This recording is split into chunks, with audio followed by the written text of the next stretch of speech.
Israeli Mossad terrorist operations extend to numerous countries.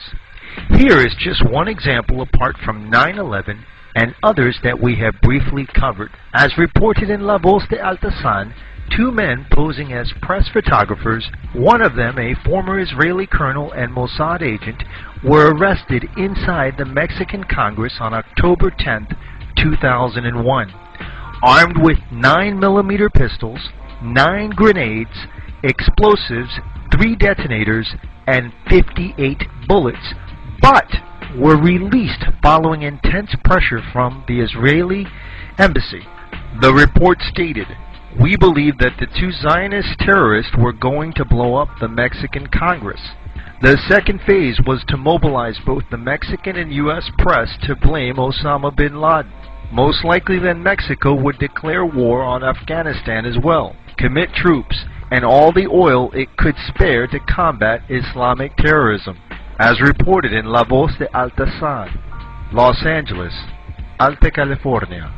In a mind-blowing development, La Voz de Altasan has learned that the Mexican Army General Rafael Marcial Macedo de la Concha, who heads the Procuraduría General de la República, that's the Mexican Department of Justice, has released the retired Israeli Defense Force Colonel and presumed Mossad agent Salvador Geriksen Smeki, an Israeli illegal immigrant, Sar Ben-Zevi, after both had penetrated the security of the Mexican Congress and were in possession of guns, hand grenades, and explosives.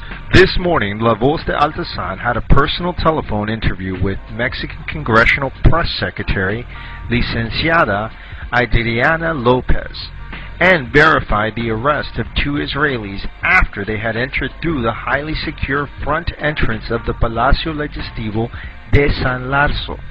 She stated to La Voz de Altasan that the 2 terrorists had taken advantage of the situation that had occurred about 1700 hours of Wednesday, October 10th, when a large contingent of sugar industry unionists were entering through the metal detectors.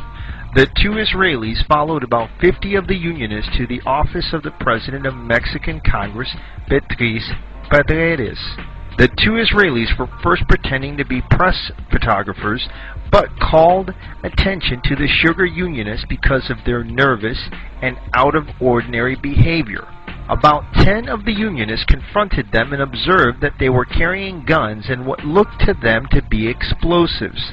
They held the 2 Israelis until official congressional security personnel took them into custody. The head of congressional security, Salvador Alarc, verified that the Israelis had in their possession 9 grenades, sticks of dynamite, detonators, wiring, and 2mm Glock automatics. Mexican Congressional Press Secretary Licenciada Adriana Lopez informed La Voz de Altasan in the telephone interview that congressional security then turned the terrorists Salvador Geriksen Smeki, age 34, and Sar Ben-Zevi, age 27, to the Procuraduría General de la República, Mexican Department of Justice, which is headed by Mexican Army General Rafael Marcial Macedo de la Concha.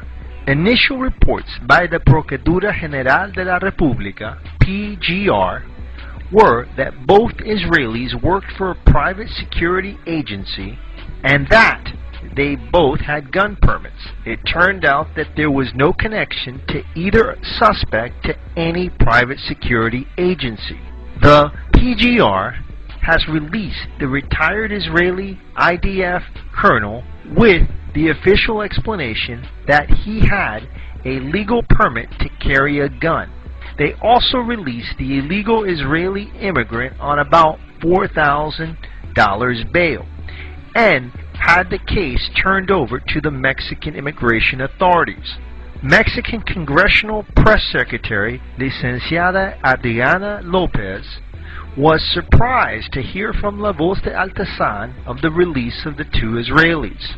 La Voz de Altasan has also learned that the Israeli embassy used heavy-handed measures to have the 2 Israelis released.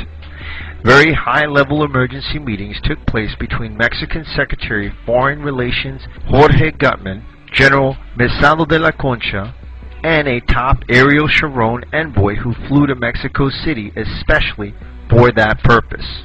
Elias Luff of the Israeli embassy worked night and day, and their official spokeswoman, Hilla Engelhardt, went into high gear after many hours of complete silence.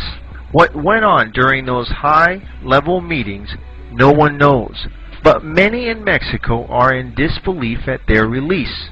Guns and any kind of explosive is highly illegal for Mexican citizens, and the fact that these two Israelis had them inside the Mexican Congress makes their release highly suspect. What is really going on? Jorge Gutman, the Mexican Foreign Secretary, has very strong Zionist connections and himself is of the Jewish descent. Mexican Army General Mossad de la Concha has strong connections to the U.S. military-industrial complex and through this to the Israeli Defense Forces. Have any of these connections influenced the decisions to release the